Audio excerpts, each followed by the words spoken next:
Give him your thoughts, please. Well, thank you very much, Mr. President.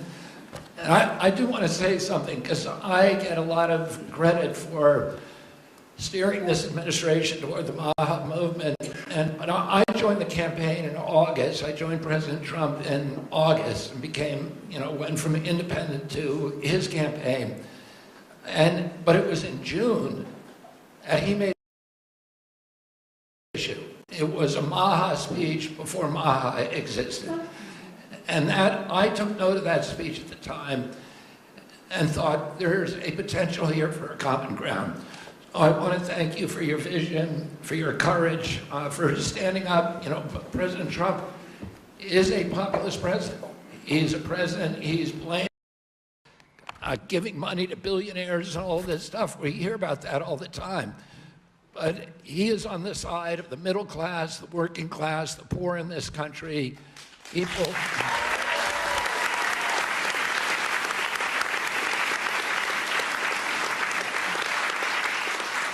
And I've been following, I've met every president since my uncle was president, and I've never seen a president, Democrat or Republican, that is willing to stand up to industry when it's the right thing to do, and they're willing to talk about really difficult issues and to hold his stand on those issues. I've never seen anything like it, and I'm very, very grateful to you. I've sat with industry again and again in a room with him and heard him say, we can't do that. We're going to do something different, deliver news that they didn't want to hear.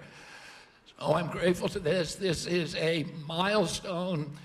There's never in American history has the federal government taken a position on public health like this. And because of President Trump's leadership, it's not just one cabinet secretary, it's the entire government that is behind this report. And I can say again, I talked a little bit about when I met Rachel Carson as a boy. My uncle tried to do this, but he was killed and it never got done. And ever since then, we've been waiting for a president who would stand up and speak on behalf of the health of the American people and say, there is no difference between good economic policy, good environmental policy, and good public health policy, and good industrial policy. We can have all of them, but we need a united cabinet, and we need to go forward as a single people. I want to thank you for that, President Trump. Thank you very much. Thank you.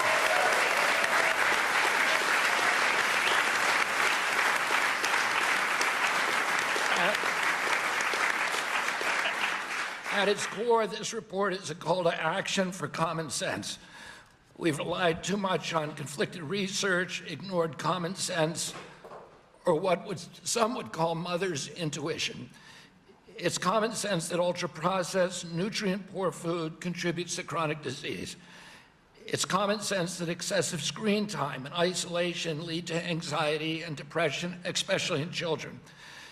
It's common sense that exercise and healthy food should come before prescriptions and surgery.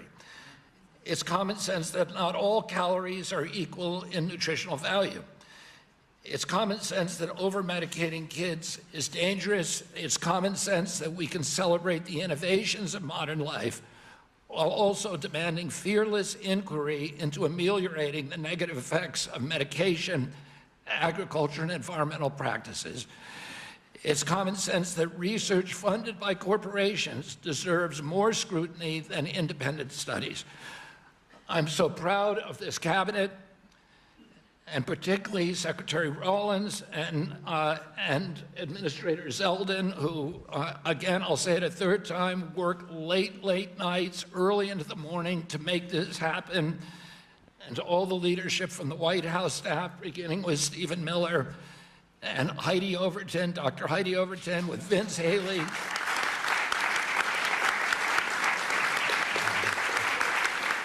Their leadership and their steady hand in getting us to the goal line we could not have done it without them. They helped us grapple with weighty issues and committed this administration to solving large, complex challenges like children's health. We're joined here by senators, advocates, governors who I have worked with, and CEOs who I know who are all ready to begin carrying out this mission. This is the beginning of a conversation, a national conversation that we are going to have with maturity, with nuance, for the first time in history, thanks to your leadership, President Trump. There is a reason that the Maha moms sided with you, President Trump. It's because this administration has the bravery to tell the truth and solve problems through innovation and not nanny-state regulation. President Trump, I'm honored to present you the Maha report and work with this incredible cabinet that you have brought together to make our children healthy again.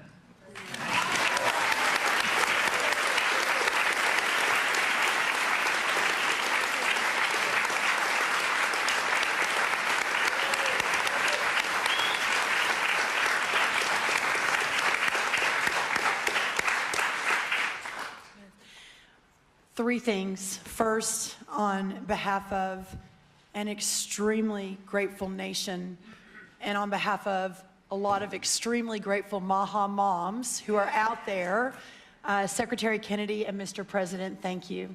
I see a Maha mom and grandma and our amazing Chief of Staff right there, Susie Wiles. I see a Maha mom and Caroline Levitt and all across our cabinet. Sir, my oldest son, Luke, is here. Stand up, Luke. I am a Maha mom of 4. And this hits particularly close to home for every single one of us in this room. That's the first thing. The second thing is that you mentioned, sir, in your remarks that we are on track to sign multiples of SNAP waivers to get junk food and sugary drinks out of our food stamp system. And I am so proud.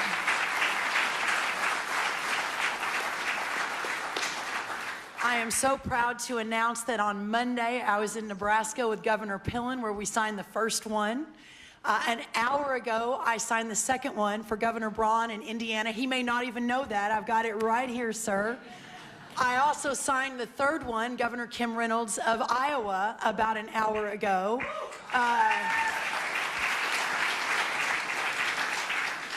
With a half a dozen more coming down the line.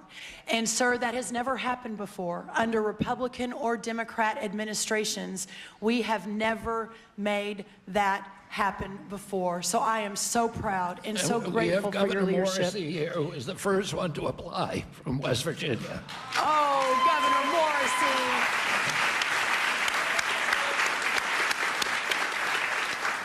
We will make sure you're at the top of the pile, sir. I apologize. Governor Sanders has been a leader. Governor Polis from Colorado.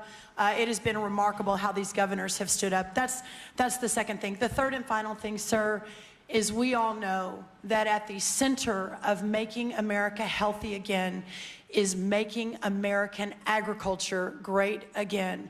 Without American agriculture at the center of this discussion, we have the most robust, the safest, the best agriculture system in the world.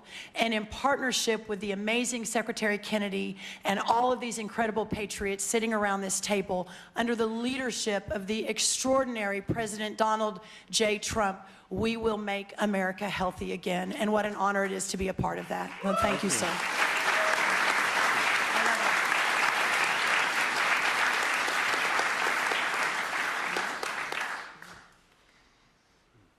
Mr. Policy Man, you want to say something? Big policy man here. Well, so much has already been said, but in your remarks, Mr. President, you made clear. This is Vince Haley, by the way. In your remarks and in the report, it's very clear that there are no sacred cows when it comes to our children's health. We are showing the courage to turn over every stone to figure out, to investigate what is behind the chronic childhood disease crisis, and that's what this report represents, sir. Thank you, Vince. Thank you very much. Are you wanting to have other people speak? We've had everybody speak. Oh, good. Most have already spoken. That's very good. But the fake news wasn't here. What's going on? I mean, Oz, I want to thank you for your work. Would you have anything to say to the media? Thank you, sir. I think it's a moral failing if we don't address this, but it's definitely a financial failing as well. 50% of children are on Medicaid or on the CHIP program. It is an obligation we all have to address this reality. As you know, the cost of Medicaid has gone up 50% in 5 years. Right. I thank you very much for having the bravery to commission this report, and Secretary Kennedy, Secretary Rollins, Lee Zeldin, and everybody else on this panel for being able to effect what has not been done since this law for Medicare and Medicaid was written in 1965. God bless you. Thank you very much, Oz. Thank you.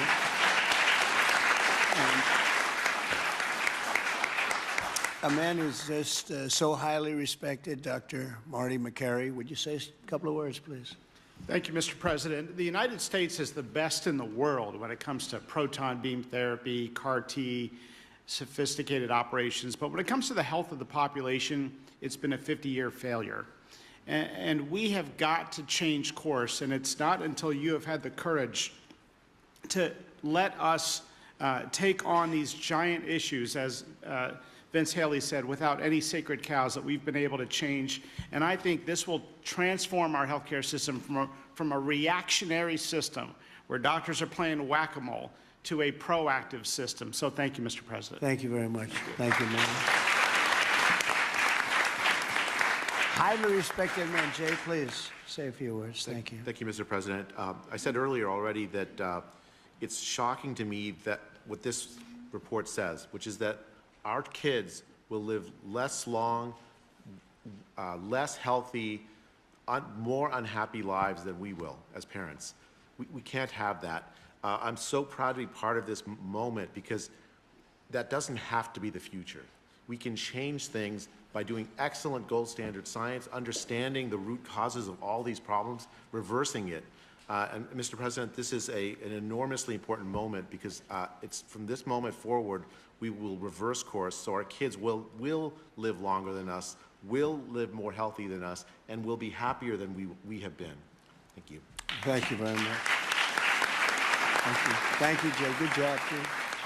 I have to say we have the greatest farmers in the world, and we love our farmers, and we want to pay respect to our farmers, and we always will. And we won the farmers by a lot in the election, in every election, all 3 elections, and we won by a lot, and I will never forget that, and they are foremost in our thought. And representing, I think, the farmers better than just about anybody can do is Senator Roger Marshall. Could you say a couple of words, Roger, please? Mr. President, we're not tired of winning yet. Congratulations. What a week you've had overseas, one win after another, one big beautiful bill across the House floor this morning. You're the best closer in the game, and this is one of the greatest days of my life professionally speaking as well. And I just want to acknowledge my Maha mom out here as well, that my wife, Lena, was a Maha nurse and a Maha mom and a Maha grandma. Now, Lena, will you please stand up as well, my wife?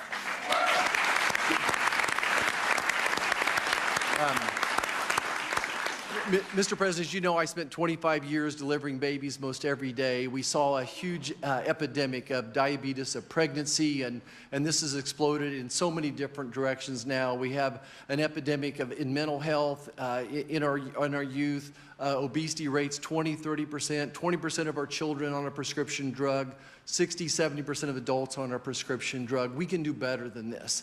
And it does start with the farmer. It starts with soil health. And I just want you to know that our farmers are so committed to this as well. And so many of them are already doing great things. They're making the soil healthier. They're using less pesticides. They're doing all the right things. It's going to take a little bit more effort and time to get everybody with those practices. But the American farmer and rancher were the original environmentalists, the original conservationists, and they'll be right here working beside us. And we appreciate your support of them as well. Thank you, Roger. Great. Thank you.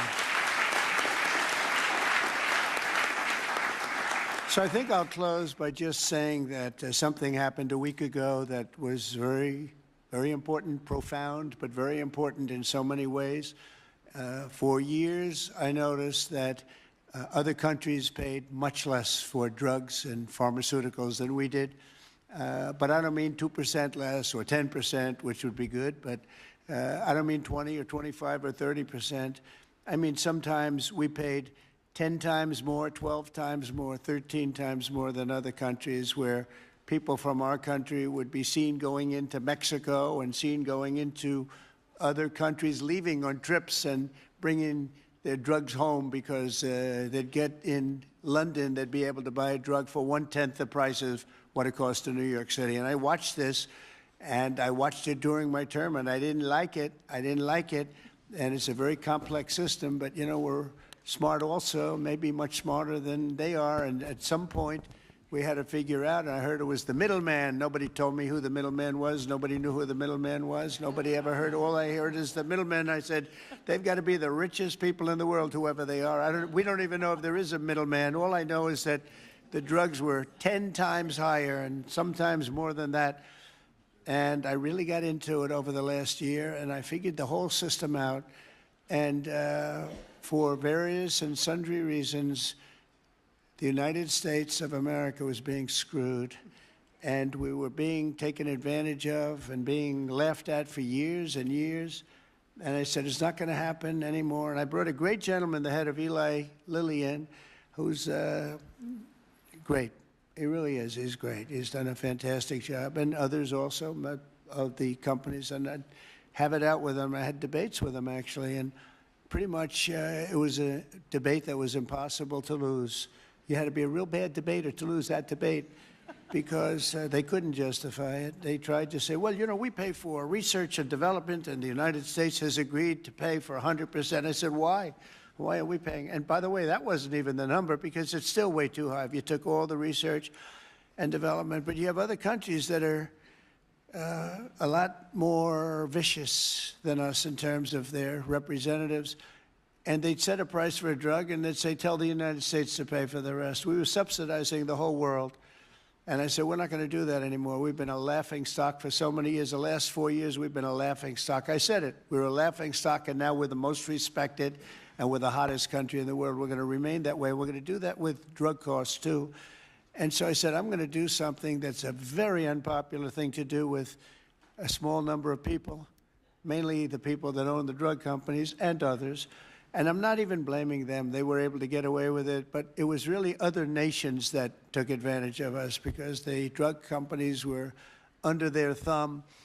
And they would say, this is what I'm going to pay. And the European Union was right at the top of the list. Let me tell you, we're going to pay $20 for this, and we're not going to pay any more. And America would pay $240 for the same thing that they're paying $20. They said, tell America to pay for the rest. And for years, they went along aimlessly, and they did it. And I started making changes, and I'll never forget the end of my first term, which was very successful. We had the best stock market ever. We had the best economy ever of any president. We went up 88% in the stock market, as an example, and I think 116% in one of the other indices. And we had, we're doing well, but this whole thing with the drug costs always bothered me. And I started really studying it, and it's very complicated stuff. And I said, you know what? We are paying so much more, and I demanded favored nations. We're the biggest buyer, we're the best buyer, we're the most solid buyer, we're the one that paid for all of the research and development. And I said, we're going to do something that's earth-shattering. So at the end of my first term, I was so proud because it's the first time in 28 years that any president reduced drug prices during the course of 4 years. And you know what the number was? 1/4 of 1%. But it was down 1/4, think of it, 1/4 of 1%, very little. Essentially, they remained the same. But I wanted to get it down, and I was so proud. I thought I was the greatest guy in the world. I took it down 1/4 of 1%, and I had news conferences. I was bragging. I'm the only one that did it 28 years. And then I said, that's not very much because we were still paying so much more. And I decided I've got to break the system. And it's the most powerful lobby in the world, the drug company. The most powerful they are, the most powerful. And I'm not saying bad, good. I'm not saying anything, but they have tremendous power over the Senate, over the House, over the governors, over everybody. And they spend more money, billions and billions of dollars. And I said, I don't care. I have to do what's right. And I declared a favored nations, most favored nations, where the United States from now on is going to pay the exact same price as the lowest price anywhere in the world. In other words, if you take right? In other words, if you take the country that's paying, and let's say in a certain part of, there may be some country out there that pays a little bit less for very good reasons because of the fact, a thing called poverty or whatever. But we take the lowest country, say European Union countries as a whole, that would be fine. Or take individual countries within the European Union, or take various countries that nobody's even heard about. We pay the lowest. And what that's going to mean, and I'd like to put somebody to police it because it should start immediately. It shouldn't start in 2 years, 3 years, 5 years. They'll say, yes, it kicks in. They always say kicks in, Marty. It kicks in, sir, in 4 years, and then 4 years they get it changed. It should mean, so remember I told you I was happy with 1/4%. It could mean anywhere from 70% to 89% reduction in drugs and pharmaceuticals. That's a little different, right? And I've actually had some congressmen call me and they say, sir, could we talk about this? I said, no. They wanted to talk because, there's tremendous power against them. And I understand that. And every one of them was covered. Senators were. I see Roger smiling, and Roger probably was too. But you know what? He wants to do the right thing, right? He wants to do the right thing. And we're doing the right thing. We're taking advantage of, and forget the drug company, we're taken advantage of by other countries that insisted with the drug companies that they were going to pay X dollars, and we're not paying any more, and you're not doing business here. And they were nasty about it because these people are almost sort of afraid of them. And we are going to now get a reduction in drug costs of up to 89% in some cases, but 50% would be a bad number. So think of that. 50% versus 1/4%. Think of that, 85, 89, 91, 72%. It's going to be massive numbers. It's going to be incredible for Medicaid, incredible for all forms of health care. Medicare is going to have a huge impact, so big that nobody can calculate it. I mean, this thing could drop by 25, 30%. The drugs are a very big part of it, right? So very big part. So it'll affect everything. It'll affect your whole life. The amount of money you're going to be saving is going to be incalculable. Nobody can believe I had the courage to do it. I don't think it's courage. I think it would have been courage not to do it. I tell you what, not to do it would have taken far more courage because I was tired of it. And I was listening to these guys, and they make a lot of money every year, millions and millions of dollars a year. And I agree, because at the beginning, because of the complexity, you'd walk out of a room, you'd hear them talking, and, they almost convince you that it's a great system, it's a wonderful system, even though we were paying 10 times more. That's why they make $30 million a year, because they were good, but not any longer. And one of them just threw up his hands after I was just pounding on him. He said, I can't do it anymore. It's the hardest thing I have to do is trying to justify this damn thing. I can't do it anymore. One of the biggest companies, I just can't do it anymore. You're right. And as soon as he said that, that was like incredible, because I understood exactly he couldn't do it. He said it's the hardest thing he had to do is trying to justify why we're paying $200 for something and somebody else is paying $12. That is a neighboring country. Take Canada. I mean, people go up to Canada to shop because the prices are so much less, and it's not going to happen anymore. So we're going to take the lowest country anywhere in the world, and that's what we're going to be paying, and we'll be saving from 50 to 89%. And these are big, these are tremendous numbers. There's not going to be anything where we're paying 10 times more than somebody else. And one thing that is very important, and it's got to be implemented, it's done. I've done the order, it's done. But we have to get somebody that's got a lot of strength and a lot of power, because you have to implement it, because these countries are going to go down fighting. They don't want this to happen because they're going to go up. Now, there are many more people involved in the world than there are here. So they'll go up a little bit, maybe 15, 20%, and we're going to go down 60, 70, or 80%. But they will fight the drug companies. The drug companies are very worried that they're going to fight, and that's okay. If they fight, we'll just say, that's okay. We are not going to let you sell any more cars into the United States, or we're not going to let you sell any more wine or liquor or alcohol or something that's actually much more important to them than the drugs. and we're going to be able to force that issue if we need to. They should do it. We're basically equalizing. They should do it. And, you know, the drug companies should do just as well. There shouldn't be a hit on their stock. I don't think it will be. It's basically, it's going to be the same amount of money, but it's going to be redistributed. And it's going to be redistributed, so they're going to pay a little bit more, and we're going to pay a lot less. A little bit more because there's so many more. It's a, you know, it's a bigger number. And so, Bobby, I'd like to ask you and Dr. Oz and Marty, perhaps, and Jay, and maybe representing the world's politicians, I can ask Roger, who's so great with this whole subject, if you would be very, very tough and very, very powerful in a sense. It's not easy. You know, you're going to have to get this done. The drug companies are going to say, well, they won't do it, and maybe they won't. And if they don't do it, we're going to not do business with that country or those countries. But we're going to have to be very tough until it's totally stabilized and equalized. And Oz, I mean, I see your eyes are gleaming because you've been talking about this for a long time, but you've never had anyone willing to do it.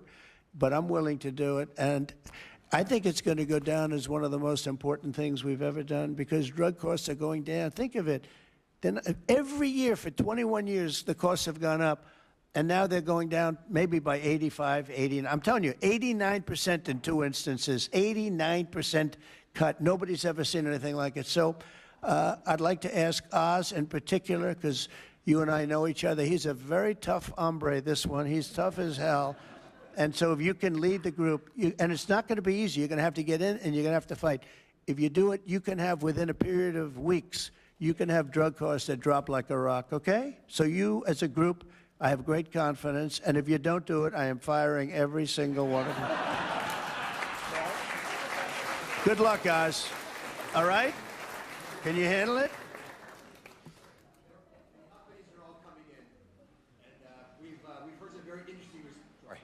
The companies are all coming in. We've had some very promising interactions. So Okay, good. I Well, give you a you're little gonna time be to be the a tough ones. hombre. You'll do a great job. I have no doubt about it. Thank you very much. Any help, I will be there to help you, okay? But you mentioned something that has not been discussed in the past. People have talked about drug prices in a silo and in isolation. But when you start going to the countries where they give discounts to because they're getting beaten up there, and you support these companies, they see a huge upside potential, and even greater than the numbers you mentioned. Right. They should be able to charge more than what they would historically have been tolerant of if they have the support of the U.S. government and you. And Secretary Kennedy is aware of all these discussions. Well, they were artificially low and artificially high. We were artificially high. They were artificially low. We're not going to let that. And I think you're going to be able to handle it pretty easily. But speed is very important because we can do this immediately. This doesn't take 2 years, 3 years. It doesn't take a month. So do the best you can. Thank you very much. Thank you, everybody. Thank you very much. Thank you, Bobby. Are we concluded, Bobby? Yes. Go ahead. Why don't you Thank you, finish it Mr. off? President. Let's all give a hand for President Trump for his leadership. Thank you.